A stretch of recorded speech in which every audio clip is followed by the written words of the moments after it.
man Moussa Sarr laa tudd donc secrétaire exécutif bu comité du quartier de Médina Fall extension. waaw ñoo leen woow tey fii je crois que yéen waa presse bi ñu ngi leen di dalal di fàttali ni tey mooy suñu ñetteel ba ci ñeenteelu rencontre ci ñuy waxtaanee suñu mbiru quartier bi di quartier Médina Fall extension. waaw donc di leen rappeler rek ñu leen objectif conférence de presse bi tey mooy chaque fois bu ñu amee activités yu ñu def day am fu ñuy toll dañuy taxaw woo presse bi waxtaan ak ñoom pour que population yi bu lu jégg sax Thiès ñu mën a xam ñun yan activité la ñuy mëne ak fuñ ci toll ak fan la ñu jëm. donc tey moom loolu moom moo ñu dajale tey ñuy fàttali rek ni suñu quartier bi di Médina Fall extension donc nekk ci zone Thiès Nord ñu ngi ko créé par décret numéro 2008 13 44 du 20/11/2008 ci lañ ko créé bi ñu ko créé muy quartier bu bees ñun ñi nga xamante ni dañu fay njëkk a dëkk si ak lotissement bu jéggi dayoo vraiment lotissement bu baax la. waaw donc bi ñu ñëwee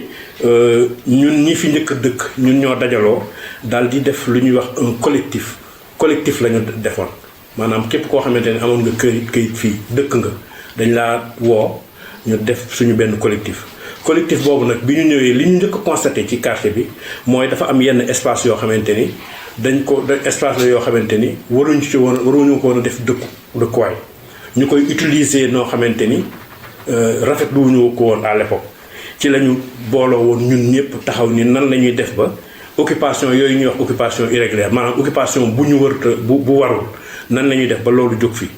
ci la ñu xool aussi ni dépotoir d'ordure daf fay am maanaam boo ñëwee ba ci ginnaaw école lycée Médina Fall bi am na benn dépotoir d'ordure bu fa nekkoon foo xamante ni dañ fa doon def ay mbalit muy déranger nit ñi yëpp ñu ni loolu yi tamit ban jéego la ñu ciy taxaw avec les autorités ba mën koo dindi. ñu ni aussi mbirum ndox wàllu ndox dafa sooxe ci zone bi affaire extension électricité foofu aussi ñu taxaw def ci ay jéego ak assainissement muy maanaam assainissement maanaam defar sa gox ba nga xamante ni dëkkuwaay bi dina baax te doo ci am benn feebar ak électricité problème sécurité posé wi ñu fexe ba nan la ñuy def ba électricité am ci quartier bi ñu am ci ay jéego donc loolu nag ci la ñu ni woon dañuy taxawal benn bureau muy collectif des habitants de Médina Fall extension bi ñu defee collectif boobu def démarche yooyu yëpp am nañu ci ay ndam parce que ndam yi mooy li ñu njëkk a def mooy nan la ñuy def ba ñu tëj usine boobu ñuy wax usine ferraillage bu Kër Massar te ñu koy wax fonderie foofu def nañ ci ay jéego te ba léegi tamit xeex bi mu ngi continuer parce que seetlu nañ ni ba tey fonderie bi mu ngi fi. ñu ni aussi décharge publique bi wax naa ko sànq ñu fexe ba décharge bii nga xamante ni moom moo nekkoon ci ginnaaw lycée bi ñu def ci ay jéego ba décharge bi tey toxal nañ ko loolu aussi muy ndam loo xamante ni collectif bi dafa bindoon autorité yëpp taxaw ci ñëpp taxaw ci ba ñu am ci ndam.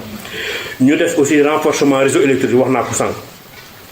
ñu def aussi ay demandes parce que comme dañoo nekk ci quartier bu bees ni ñu ko lotissement bi tegu dafa am ay espace yoo xam ne dañ koy wax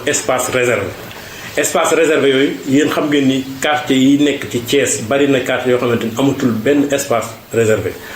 te espace yooyu amoon na yenn occupation yu fa amoon ñu ni au lieu kon occupation yi ñu koy bàyyi muy continuer ñun waa quartier bi nañ leen dajaloo xool naka la ñuy fexee ba sécuriser ci ay espace yoo xamante ni pour bien de la commune pour ñëpp la ci la ñu bind am demander donc à ce que ñun ñu am benn centre de santé maanaam espace yi nañ ñu fexe ba defal ñu fi benn centre de santé te ginnaaw loolu ma fàttali ni def nañu collectif bi dafa def assemblée générale collectif des habitants du quartier Médina Fall dafa def assemblée générale ñu def ko le 29 décembre 2018 maanaam liggéey nañu 2013 ba 2018 bi ñu xamee ni am nañu ndam ci la ñu ni nag nañ ko def comme quartier baa ngi yaatu nañ def assemblée générale ñu convoqué waa quartier bi yépp ñu def ko le 29 décembre 2018 événement boobu couvriroon ngeen ko bi ñu defee événement boobu ci la ñu ni collectif boobu moom la ñuy transport def ko comité de quartier bi ñu defee comité de quartier bind maire Thiès Nord bi nga xamante moom lañu dépendre mu reconnaître comité de quartier bi tey commission scientifique comité quartier bi mooy wax ak yéen fii bi ñu defee loolu immédiatement dañoo bind waa képp ku fi am kër dañ laa wax nga jox ñu sa këyitu kër ndax ñu mën a def benn demande d'immatriculation collective parce que tant que këyit goo dem wuti ko dañ la naan yéen amu leen terre léegi nag ñu ni nag nañu wax nit ñi ñu ñëw jox ñu seen i këyit ñu def ci ay démarches ba am immatriculation collective tey jii loolu am nañ ko tey jii koñ bii ñu am titre foncier la titre foncier 73 97 TH de Thiès Nord donc tey actuellement loolu am nañ ko donc bi ñu paree foofu aussi comité de quartier boobu yi tamit daal di def ay demander comme ni ñu ko waxee sànq ñu recenser lépp lu fi espace réservé ñu ni nañu ci wutal benn boo xamante ne centre de santé lañ koy def immatriculé nañu ko ñu ngi këyit yi ñu wut ñaari jàkka ñetti jàkk ngeen baal ma ñetti jàkk imam rectifié na ma ñetti jàkk am nañ ko ci quartier bi rëyul naam mais am nañ fi ñetti quartier yoo xamante ni identifié nañ ko immatriculé nañ ko jox nañu ñu ngi këyit yi ñu ni aussi nañ ñu wutal espace multifonctionnel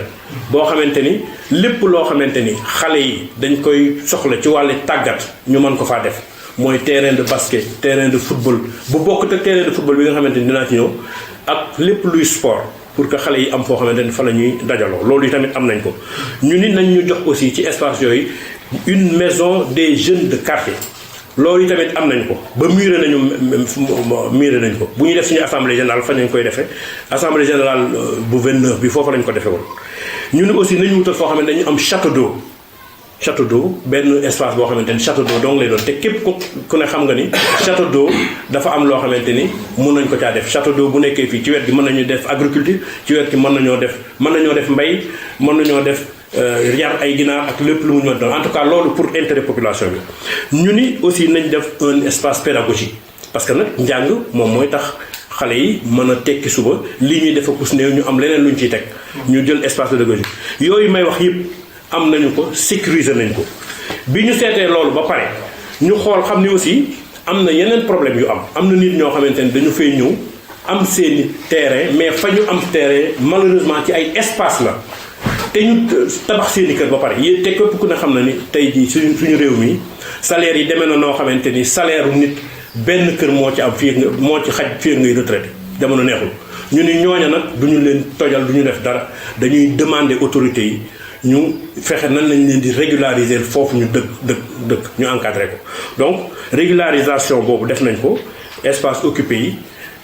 def nañ régularisation boobu mu am ñeneen ñoo xamante ni aussi dañoo nekk ci ay difficultés ñu signalé ñu woon ko ñu ni leen nañ ñu jox seen i demande ñu xool naka la ñuy def ba mën a fexe nu ñu amee ay kër looloo tax ñu jëloon ñooñu aussi muy ñi nga xamante ni dëkkoon nañu tabax amuñu woon ay këyit ñu fexe ba réglé ko ba nga xamante ni anarchie dootu fi am ak ñi nga xamante ni ñoo ngi fi ak ñoom mais ñu nekk ci ay difficultés am ay tolof ñu ne nañ leen wutal ñoom tamit demander autorités yi ndax mën nañ leen a may ay parcelles yoo xamante dinañ ci dëkk. loolu yi tamit collectif bi ñu defee suñu assemblée générale ñu jox ñu mandat boobu ci la ñu saisir autorités yi yépp bi ñu leen saisir wax leen ko ñoom tamit ñu def ci ay jéego te it loolu naam da leen a war parce que ay population bu ñu dajaloo ñëw laaj autorité. ñu defal leen loolu moom moo daf leen a war waaye tamit dinañ leen remercier parce que ba ñu leen ko waxee dañu cee taxaw ku mel ni maire commune Thiès Est ak autorités yi nga xamante ni ñoo yëngu ci wàllu liggéey mooy waa cadastre ak ñoom ñooñu ñëpp ñu ngi leen di remercier parce que vraiment receveur moom tamit ñu ngi koy remercier parce que bi population yi waxee dans un élan unitaire ñoom ñëpp ni lii la ñu soxla lépp lu mu ci man def na ko ci léegi nag loolu daal mooy li nga xamante ni tey moom lañ bëggoon a partager ak waa Thiès suñu waa quartier waa Thiès ak ñëpp di leen sant di leen gërëm asalaamaaleykum wa rahmatulah